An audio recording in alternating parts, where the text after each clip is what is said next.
And Andy, Andy Warhol. Yeah, I remember that time in my life. It was a good time. I was barely 19, and this friend of mine in the advertising business, when we met up, we talked about many things, mostly about things in the great business of advertising, the icons. Andy Warhol, his name came up now and then. Andy, he's the kind of guy who had this flair, this ability, this group of following of people of a subculture. He could have led many of us into the abyss of humanity.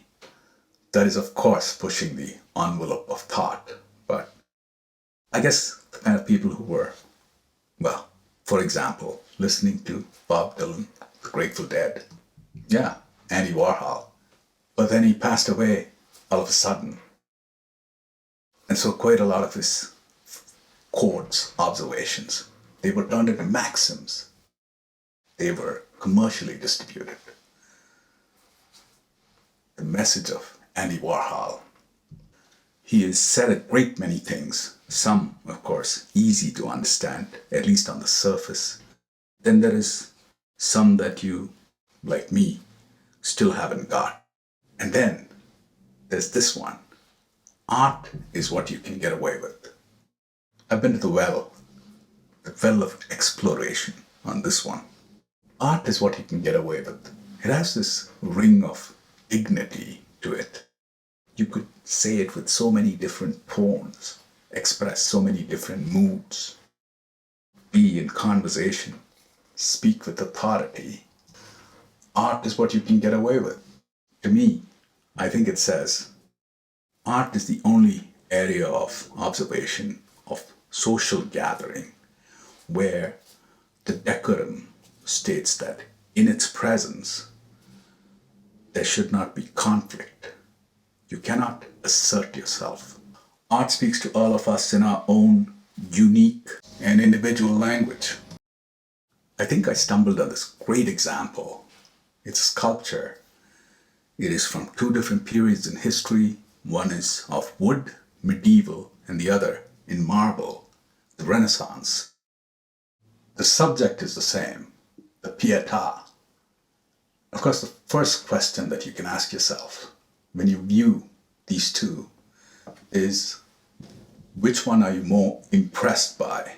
Both of them are distinctively different in terms of portrayal. For me, there's an evocation of horror, fear in one of them. And in the other, the resonance is more of sympathy, of empathy, of understanding, of sorrow. 1300 to 1325, the Rotkin Pietà, and then we have 1498 to 1500, Michelangelo's Vatican Pietà. Yeah, the medieval one, badly out of scale, the crudely fashioned body revealing an ignorance of anatomy. And yet, it was not due to a lack of skill that this work is portrayed like this. It's from a period called the Advanced Gothic Middle Ages. They would say in their defense, if they were representing the period, that we didn't believe in prettifying, glossing over the crucifixion. It was reality, and that's how we depict it.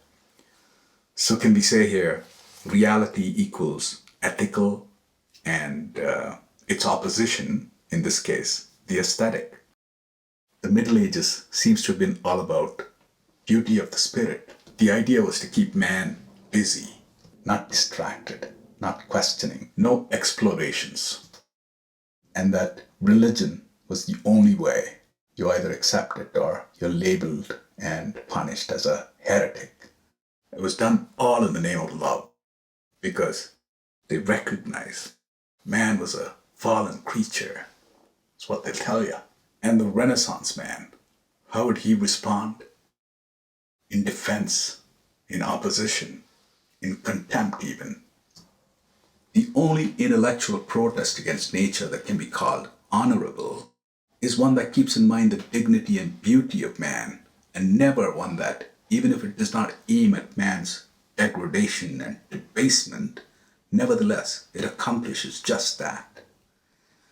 What inhuman abominations, what bloodthirsty intolerance.